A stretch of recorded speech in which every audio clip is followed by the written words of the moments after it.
రూపాయలు. సన్న బియ్యానికి సంబంధించిన బోనసు 947 కోట్ల రూపాయలు. మొత్తం 8557 కోట్ల రూపాయలు ఈరోజు తీసుకున్న బాండ్ రూపేణ వచ్చిన డబ్బులు ఖర్చు పెట్టే కార్యాచరణ చేసుకుంటూ పోతూ ముందుకు నడుస్తూ ఉన్నాం. అయినా ఇది రైతులకు మేలు చేయొద్దామంటారా చేయమంటారా? అసలు రైతు సంక్షేమాన్ని వారు ఆలోచన చేస్తున్నట్ట చేయనట్ట? డిసెంబర్ నెల మాసంలో జనవరి ఫిబ్రవరి మార్చి వరకు స్పష్టంగా కూడా రుణమాఫీ రైతు భరోసాకు సంబంధించి బోనస్కు సంబంధించి ఏ నెల ఏ విధంగా రైతుకు సంబంధించిన సంక్షేమం విషయంలో ఉపయోగించుకోవటం జరిగిందో నేను మీ అందరికీ కూడా తెలియజేస్తా ఉన్నాను. వారు చెప్పారు ప్రభుత్వ భూమికి సంబంధించిన సేకరణ చేసినప్పుడు పరిశ్రమలు ఏర్పాటు చేసినప్పుడు ప్రత్యేకంగా ఎక్కడ ల్యాండ్ అక్విజిషన్ చేస్తే భూమి సేకరణ చేస్తే పట్టా పాస్బుక్లు లేకుండా ఏ విధంగా వీరికి మార్పిడైంది? వారు 10 సంవత్సరాలు మంత్రిగా ఉన్నారు, సంతోషం. వారి హయాంలో అనేక ల్యాండ్ అక్విజిషన్స్ కార్యక్రమాలు అయినాయి.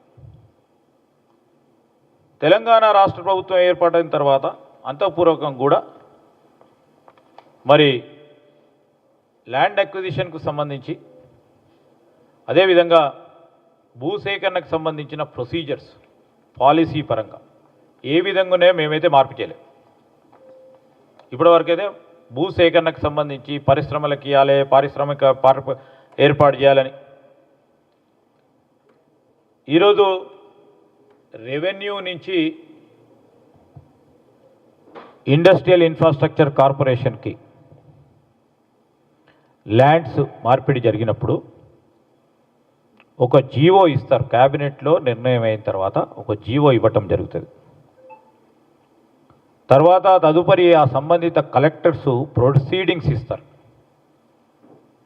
ఆ ప్రొసీడింగ్స్ ద్వారా టీజీఐఎస్కి ఆ ల్యాండ్ ఇవ్వటం జరుగుతుంది. పాస్బుక్లు ఉండవు. వాళ్ళప్పుడు పాస్బుక్లు లేకుండా మేము వచ్చినప్పుడు పాస్బుక్లే వచ్చినాయి అంటే ఎవరు కూడా ఎప్పుడు కూడా వారు ఇవ్వలే. ఎన్ని ఇవ్వలే? 2015, 2016, 2021, 2017. అదేవిధంగా ఫార్మాసిటీ వాళ్ళే ల్యాండ్ అక్విజిషన్ చేశారు కదా, వాళ్ళే రెవెన్యూ నుంచి ల్యాండ్స్ టీజీఐఎస్కి ట్రాన్స్ఫర్ చేయించారు కదా. మరి ఎన్ని సందర్భాల్లో పాస్బుక్లు ఇచ్చారు వీరు?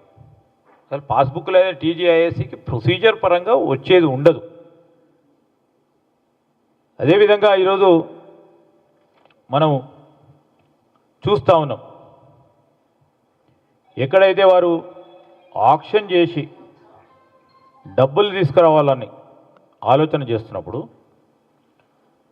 ఆ రోజు అనేక సందర్భాల్లో పర్యావరణం గురించి మాట్లాడలే. ఇప్పుడు పర్యావరణం వచ్చింది వాడడం. ఒకవైపేమో మేము మూసీ నది గురించి పర్యావరణాన్ని కాపాడాలి, ప్రవహిస్తూ ఉన్న నీరు స్వచ్ఛగా ఉండాలి అని ముఖ్యమంత్రి గారు ఆలోచన చేస్తే అది వద్దంటారు. ఇంకోవైపు ఎస్యు అని పేరు చెప్పి ప్రభుత్వ భూమిపై అక్కడ రాబోయే కాలంలో ఒక ఎకనామిక్ గ్రోత్ ఇంజన్ చేసి అక్కడ కంపెనీస్ తీసుకురావాలి, తద్వారా లక్షలాది మందికి ఉపాధి కల్పించాలంటే పర్యావరణం గురించి మాట్లాడతారు. అసలు మీ స్టాండ్ ఏంది? మీ ఆలోచన ఏంది? మీ ఉద్దేశం ఏంది? మూసీ నది ప్రక్షాళన చేయాలంటే మూసీ నది ప్రక్షాళన ఎందుకు? పర్యావరణానికి సంబంధించిన అంశం విషయంలో ఏదైతే వారు మాట్లాడుతూ ఉన్నారో ఆ పర్యావరణానికి సంబంధించిన అంశం విషయంలో మూసీ నది ప్రక్షాళన చేద్దాం, భాగ్యనగరం కాదు, మొత్తం హైదరాబాదు యావత్ చుట్టుపక్కల ప్రాంతాలకి ఈ రాష్ట్రానికి సంబంధించిన ఒక ప్రధానమైన నదికి సంబంధించిన ప్రక్షాళన చేద్దామంటే వద్దు, మాకు పర్యావరణం అవసరం లేదు, దాని విరుద్ధంగా పోరాటం చేస్తామని పోరాటం చేశారు. ఇంకో ప్రక్కన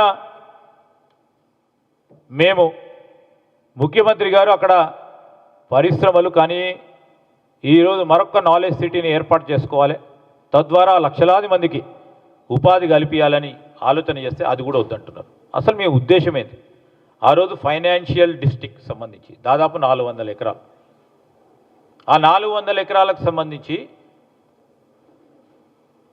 ఇప్పుడున్న సాఫ్ట్వేర్ కంపెనీస్ కానీ ఐటీ రిలేటెడ్ కంపెనీస్ కానీ ఫినాన్షియల్గా ఈరోజు రిసోర్స్ సెంటర్స్గా ఉన్న అనేక ఇన్స్టిట్యూషన్స్ కానీ ఆ ఫైనాన్షియల్ డిస్ట్రిక్ట్స్లో రాకపోతే లక్షలాది మంది ఈరోజు అక్కడ ఉపాధి పొందుతూ ఉద్యోగాలు చేస్తూ నడుస్తూ ఉన్న ఒక వైనం ప్రత్యేకంగా కనబడతా ఉంది. రెండవది నాలెడ్జ్ పార్క్.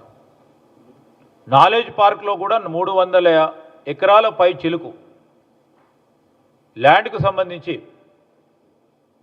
ఆనాడు మా కాంగ్రెస్ పార్టీ ప్రభుత్వంలో ఈ 2 సిటీస్